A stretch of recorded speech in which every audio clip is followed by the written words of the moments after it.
this is the Provoked Prawn, and this is the Neat King Bee 2. This is a chunky, enormous, imposing, and wonderful microphone. A Cardioid solid-state condenser XLR mic with some serious quality. Now, this is an enormous, heavy, and impressive bit of kit, and I'm using the microphone now for the voiceover of this video in combination with the Rodecaster Pro 2. I'm also going to test it with the Go XLR, and I'm going to leave the settings I'm using for the sound at the end. This is a microphone that's designed to work with musicians, podcasters, streamers, and more, and to deliver a fantastic capture quality. And as you can hear from the microphone already, it is very rich, really warm, and has a lot to offer in terms of the quality of both the sound that it captures and the elimination of other things. So it's said to be able to handle low noise and high sensitivity situations. So perfect for voiceovers, vocals, and other things, whether you're using it for spoken word things, for podcasting, for streaming content creation, or for music reasons. The King Bee 2 is designed to do it all. What I was struck by, though, when I first got out of the box was the heft of the thing. So it is a heavy microphone with a serious setup that includes a really nice shock mount, an integrated pop filter, but also just a really sturdy frame. It's a really imposing microphone and one of the largest and most heavy microphones that I've had my hands on or have seen. So heavy, in fact, I'll show you in a second.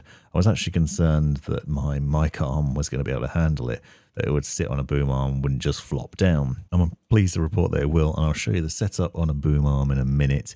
And also I want to talk about the other things. Obviously, that shock mount integration is really nice, and you have the ability to adjust that as well later on, and I'll show you what I mean as we get into the video. But essentially, this is a cardioid pickup pattern, so it's designed for you to talk into the front at the top and then capture the best sound that way. But as you can see, it weighs over 1 kilogram. So this is a hefty thing. 1 kilogram or 1.189 grams. So that is a hefty microphone, one of the heaviest. For comparison, here's the Shure SM7B, which is my usual go-to mic, and that's 839 grams or 1 pound. Really different in terms of the design, and obviously very, very heavy, very hefty, and really imposing. It's a really nice looking microphone, I think, and that sort of quality that you initially get struck by when you get it out of the box carries on into the capture quality. So as you can hear from this voiceover already, it does a really good job of capturing a really rich sound and delivering a great audio.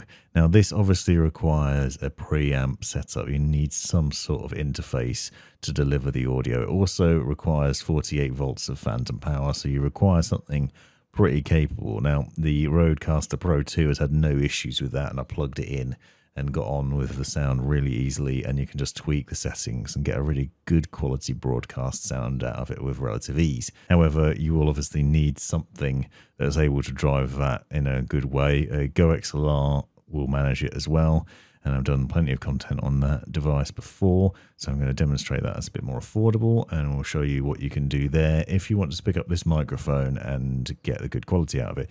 Obviously, as you've seen out of the box as well, there is no XLR cable included, so you basically get the mic. You have no mic stand, you have no desk stand, there's nothing else. So you will need a boom arm, you will need an XLR cable, and you will need an XLR interface in order to drive it. But what you have got is a really capable mic once you've got to that situation, and one that you can use to capture really great audio for voiceovers like I'm doing now, for streaming needs if you want to do some live streaming, and for whatever else. I was struck by the quality of the thing. So you can see from every angle in these shots there's a really good quality. The fact that they've included a shock mount as standard also makes it very appealing. You can see the way it's held on basically has these sturdy straps and round the edges that hold onto that, and it's held firmly in place and won't wobble or round or cause issues. I actually have noticed that this works really well on the Rode PSA 1 Plus, which is what I've been using as the main boom arm. I'll show you the mounting for that in a second.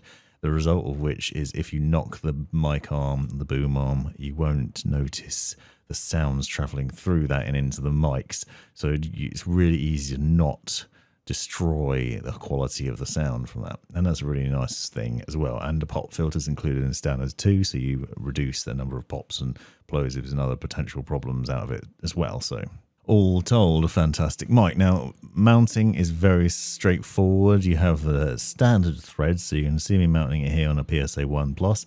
Like I said, I was worried it was going to cause this boom arm to struggle with the weight, just because of the sheer difference in the overall weight versus other mics I've tested. However, as you can see, no problems at all. You can position the mic any way you want. One of the things that's worth noting is that you do need to talk into the top of the microphone and above where the Neat logo sits. So you need to be able to position it where you can get your face in front of that. And obviously the closer you get, the better the quality and the richer the sound. So you need to work out how you're going to maneuver your boom arm into that sort of position. Now with the Rode PSA 1, you can adjust it and then just tilt it to the side. So you obviously have the option to tip it on sideways. But as standard, obviously it sits sort of jutting out to the side. It really depends where you're going to go and how you're going to set it up. But I thought initially this is going to cause me a problem, like how do I position the mic? But the good news is at the bottom of the shock mount, at the bottom of the microphone, there's a little wheel that you can basically unscrew, and this is what holds the mic into the shock mount. You can unscrew that gently, and then you can turn the mic around. So you can see you can turn it in its shock mount and plug it back in, and now it's sort of sideways on. And this is the position that I have my mic on when it's sitting on my desk, so I can adjust it down, push it in front of my mouth, and be able to talk to you. For the majority of this video, I've been using the Rodecaster Pro 2, which is an integrated production studio from Rode, essentially a preamp mixer setup for XLR microphones and other devices. I'm going to be doing a video on separately. This is an expensive bit of kit, but it's really awesome. But I also want to be a bit more realistic and also show the settings for the Go XLR and Go XLR Mini, because they're a lot more affordable and something you might be using if you're considering the King B2. So I'm going to leave all the settings that I've used for both setups in the description and talk to you now about what it's like and how this mic's really good, because it seems to block out a lot of noise as standard. Then when you throw in the noise cancellation settings from these interfaces, it gets even better. Here I am with the King B2, and obviously you can see it's on the PSA 1 Plus, and I've got it about a fist's width from my mouth at the moment. And obviously, as I said, I'll leave the settings for the Go XLR Mini, which is what I'm using at the moment to power it, in the description, so you can see what the settings are for that. But if you can see, it's pretty good at blocking out a lot of noise. And one of the things that I thought was interesting, that I thought it would be worth demonstrating, is here's a reasonable sized desk fan. Now I'm going to turn it on and leave it off to the side of me. And one of the things that I found is with it blowing on me, it's not really picking up much of that noise. Now you can probably hear it on the microphone, but if I stop talking, you won't be able to hear it. And I found also that I can have it like close by and blowing on me, and the mic's still not picking up that much of it. Obviously, I'm not going to be holding it like this the whole time, but I thought it was very interesting that it was doing a good job of blocking it out. Now, obviously, that's quite an extreme use, but you might find that you have PC fans nearby, which I have, for example. I also have a window over here that get a lot of car noise and motorbikes going past in a really annoying way, spoiling my voiceovers, and this mic seems to eliminate quite a bit of that. Now, especially obviously with thanks to the compression and other settings and noise cancellation settings on the Go XLR, but I think as standard it does a good job of eliminating some of that pesky background noise. And here I am creating a window inception. Essentially what I'm doing here is I wanted to show you Streamlabs. So over here on this side is Streamlabs, and this is the mic being pulled in, so you can see the broadcast stream mix. That's the mixer from the Go XLR. So in the Streamlabs window, you'll also notice I have the Go XLR app running, and you can see the settings that are in there. Once again, I'll include those in the description. That's the basic level of what I've tweaked to set up and put in so that it gives me a good background noise elimination.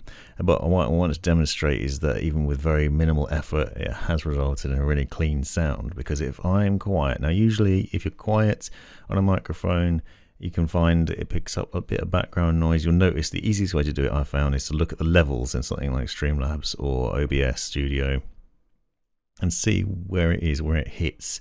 And what you can see is without any filters applied in Streamlabs, because there's no filters on this audio, it is going instantly quiet. So when I stop talking, you'll see the levels just drop off completely and nothing happens.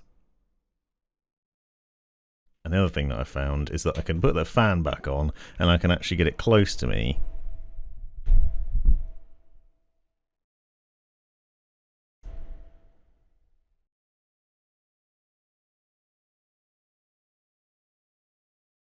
And as long as it's not actually facing the microphone, or I'm not talking into the mic while it's blowing on me at that distance, it doesn't pick it up.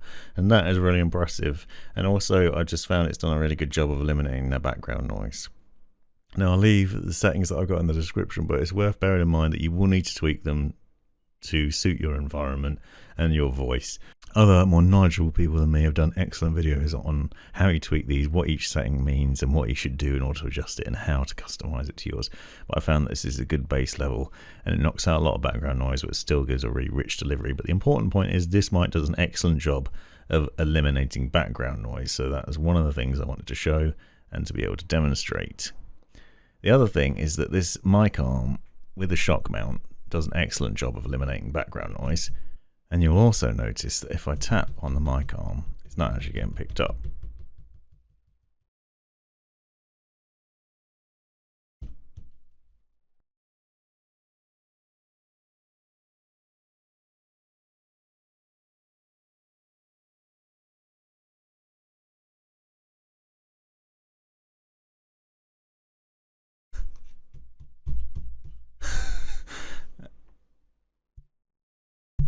And it's only if you tap directly on the microphone itself. So you can see just the quality there. I can pull it around, I can smash the thing, you can do all sorts. And that just speaks to the shock mount system and also just the quality of the thing. So this is a superb microphone, well worth looking at. This has been the Provoked Prawn. Let me know in the comments if you've got any questions. Be sure to check out the other links in the description and come back to see the Rodecaster Pro 2 video shortly. Thanks for watching. Smash that subscribe button for more. This has been the Provoked Prawn. Hope you found this video useful, interesting, hilarious, or otherwise. Take a look at these other videos that I think you might find interesting as well. And have a look at the description for links and other information you might find useful. Click that join button to see the benefits of being a member of my YouTube channel. And most importantly, have a great life.